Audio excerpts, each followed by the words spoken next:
Amaravati outer ring road నిర్మాణం మొత్తానికి అయ్యే వ్యయాన్ని కేంద్ర ప్రభుత్వం భరించడానికి సిద్ధమైంది.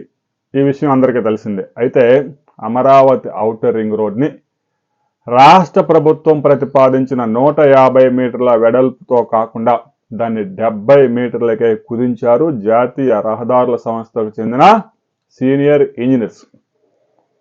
అయితే ప్రస్తుతానికి 150 మీటర్ల రోడ్డు నిర్మించే అంత ట్రాఫిక్ లేదు కాబట్టి 70 మీటర్లు సరిపోతుంది, 4 లైన్లు వేస్తే సరిపోతుందని జాతీయ రహదారుల సంస్థ చీఫ్ ఇంజనీరు చెప్పారట. అయితే రాష్ట్ర ప్రభుత్వం ముఖ్యమంత్రి చంద్రబాబు నాయుడు ఇటీవల కేంద్ర ఉపరితల రవాణా మంత్రి గడ్కరీని కలిసినప్పుడు ఒక విషయం గుర్తు చేశారట. 2003లో నేను హైదరాబాద్ ఉమ్మడి ఆంధ్రప్రదేశ్కి సీఎంగా ఉన్న సమయంలో హైదరాబాద్ ఔటర్ రింగ్ రోడ్డు విషయంలో 12 లైన్ల రహదారి నిర్మించాలని అప్పట్లో కేంద్రానికి ప్రతిపాదన పంపితే కేవలం 8 లైన్లకు మాత్రమే మీరు అంగీకరించారు. 2005లో పనులు ప్రారంభమై 2011లో హైదరాబాద్ ఔటర్ రింగ్ రోడ్ మొత్తం పనులన్నీ పూర్తయ్యాయి, 8 లైన్లు. అయితే ప్రస్తుతం హైదరాబాద్ ఔటర్ రింగ్ రోడ్లో ట్రాఫిక్ జాములు ఏర్పడతా ఉన్నాయి. దాన్ని 12 లైన్లకు పెంచాల్సిన అవసరం వచ్చింది. కేవలం 10 సంవత్సరాల్లోనే ట్రాఫిక్ అంత భారీగా పెరిగింది.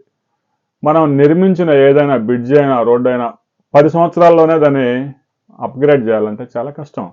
అందువల్ల రాబోయే 25-30 సంవత్సరాల భవిష్యత్తును దృష్టిలో ఉంచుకొని ఏదైనా ప్రాజెక్టు చేయాలి అని గడ్కరీ చెప్పినప్పుడు అమరావతి ఔటర్ రింగ్ రోడ్డు విషయంలో అధికారులు దీని మీద పునరాలోచన చేయాలి.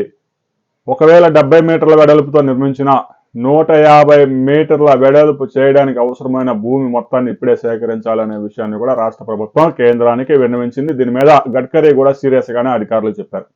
దీంతో జాతీయ రహదారుల సంస్థ చీఫ్ ఇంజనీర్ ఈరోజు ముఖ్య అధికారులతో సమావేశం కాబోతా ఉన్నారు. భవిష్యత్ అవసరాలను దృష్టిలో పెట్టుకొని అమరావతి ఔటర్ రింగ్ రోడ్ 150 మీటర్ల వెడల్పుతో రాబోతా ఉంది.